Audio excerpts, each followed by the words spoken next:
महत्त्वाची घडामोड आहे. प्रशासनावर आर्थिक शिस्तीचा बोजा वाढणार आहे.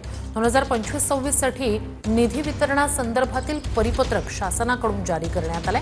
2025-26 या आर्थिक वर्षातील बजेटमधील निधी वितरणाला कात्री आहे.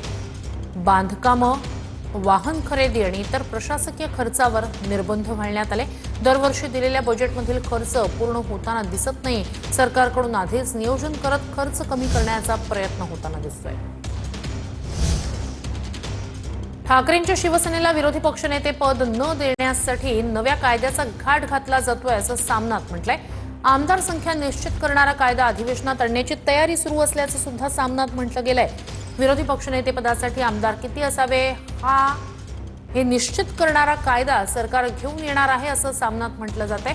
अर्थसंकल्पीय अधिवेशनात सरकार हा कायदा आणणार असा दावा सुद्धा सामनातून करण्यात आलाय.